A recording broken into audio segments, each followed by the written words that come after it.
Today I'm headed to Nashville, Tennessee, otherwise known as Music City, USA. Nashville is the center of the country music industry, and it's overflowing with live music venues. The most famous music venue in Nashville is the Grand Ole Opry. It's the #1 tourist attraction in Nashville, drawing almost 1 million visitors a year. And right across the street is the Fiddler's Inn, a 200-room hotel catering to budget travelers. But despite its prime location, the Fiddler's Inn is struggling. Owner Johnny Walker purchased the hotel back in 1988 when business was booming. Well, I bought it for the fact it just was a great location next to the Grand Ole Opry. The recession hit us in late 2008.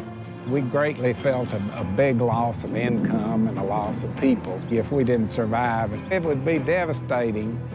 It's an old property surrounded by new branded hotels. And if I can't help them, there's a chance they may soon go out of business. I'm at the Fiddler's Inn. Wow, the Grand Ole Opry is right across the street. I knew it was close, but I didn't realize it was right across the street. That's pretty amazing. One of the first things that I'm noticing, there's branded hotels right next to him here. There's one right behind the hotel. That's the good news, because that means there's business in this area. The bad news is he's obviously not getting any. It's my job to find out why they can make a living here, but he can't.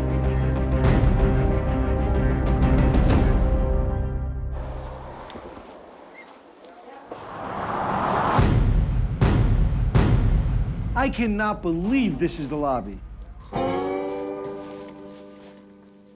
I'm confused.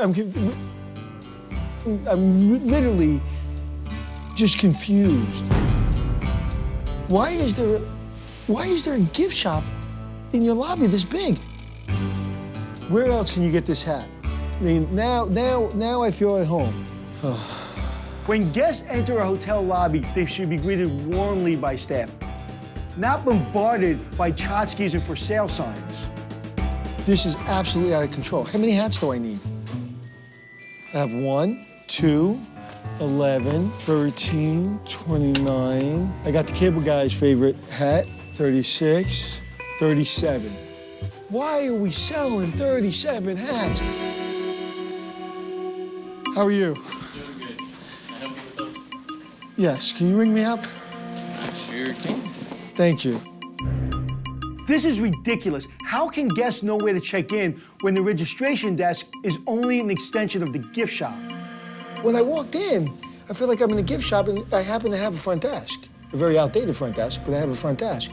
It's just always been that way to my knowledge. The gift shop is an integral part of the sales here. When a guest comes in the door, I'm trying to sell them a hotel room, right? But as soon as I walk in, I'm selling them a hat. Not only is this the wrong way to welcome guests, but most hotel gift shops only account for less than 1% of the hotel's total revenue. So clearly, this was not thought through. I'm here to help the owner. I'm not here to beat you up about hats. So it was just so I can understand why we're doing it. So, okay? Thank you very much. And keep these hats because I am going to buy some of them. You got it. We'll Thank you very process much. that for you.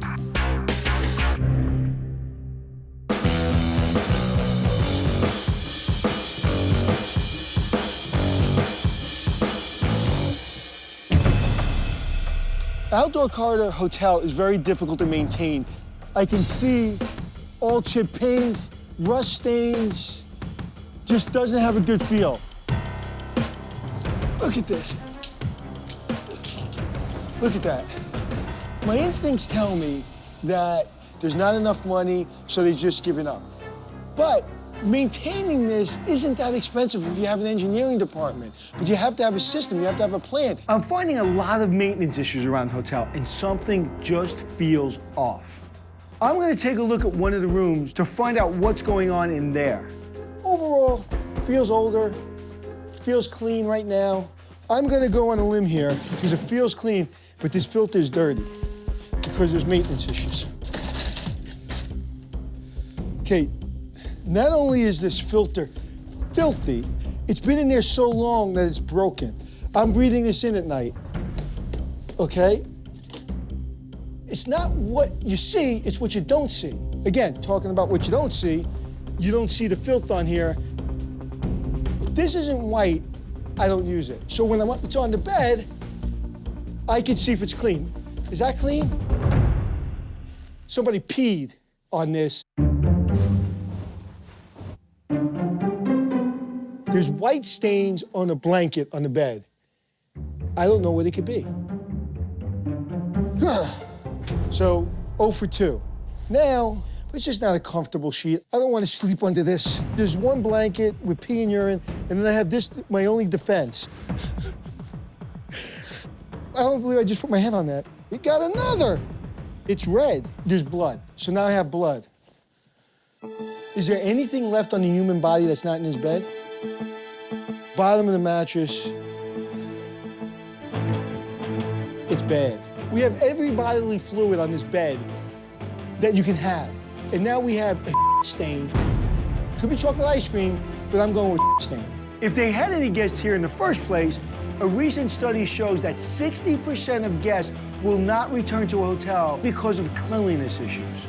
So there's no way they're gonna return to a room that looks like this. This bed is a failure. F. I'm getting a better understanding of what's wrong with the Fiddler's Inn, but I want to check in with owner Johnny Walker to find out why he and the hotel are on the rocks. Hey, Anthony, I'm Johnny Walker. Nice to meet you, man. Yes, sir. Good Thanks to for see inviting you. me. You enjoying Tennessee? You know what? I've only seen a little bit of it, but what I've seen, I like. So tell me, what am I doing here? I have some perspective. I've been here a little while. I've seen some things. We've been here in a funk for, say, 3 years. The recession hit us. We got wiped out here, and we've just been devastated. We had like 45, 50 rooms during the week we were renting that went down to 8, 10 rooms. It's just been a tough 3 years, and we need to refresh, and we just need a little help with it. So what is the definition of the Fiddler's Inn? Fiddler's Inn means old country music. I mean, it was back in the heyday of the Grand Ole Opry. For instance, this room you're in right here, a guy named Johnny Russell used to live in it. Now, Johnny Russell had a big hit country song named Rednecks, White Sox, and Blue Ribbon Beer. Okay. And it's huge in the South. Archie Campbell of Hee Haw fame has lived in this room. Wow. Yeah. So I come in this room, and it has no feeling of that history at all. You're right. Johnny's sitting on a potential gold mine, and that includes his prime location, which explains why so much competition is moving in on him. You are literally, there's a moat of branded hotels around your castle. They're here for a reason, because this is where people come. You probably have the best position out of all of them. You're literally almost on Opryland property. You're right there. Johnny's not doing enough to separate himself from the pack. One of the great things about independent hotels like the Fiddler's Inn is they have an ability to create a unique identity. I go to these brands, I know what I'm gonna get. I want something that separates me from those brands, something Nashville. But what shocked me, when I walked in this morning, it felt like I was in a Times Square souvenir shop. It blew me away. Well, you know, we've got an old tradition here that you're kind of beating up a little bit. The only tradition I see is the tradition of losing money. I need to wake Johnny up before he ends up losing his hotel. Your competition's cleaning your clock. They're killing you. So at this point, how long before you close your doors? We're not planning on closing. Financially. I know, hey, you're not planning on it. Nobody ever plans to close their doors. Right. That's not even a mentality with me. I think your mentality has to be, you're not gonna close your doors, but your sensibility has to be, you may have to close your doors. Okay. I'm not gonna argue with you.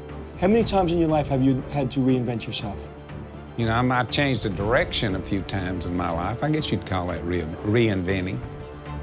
Time to reinvent yourself again.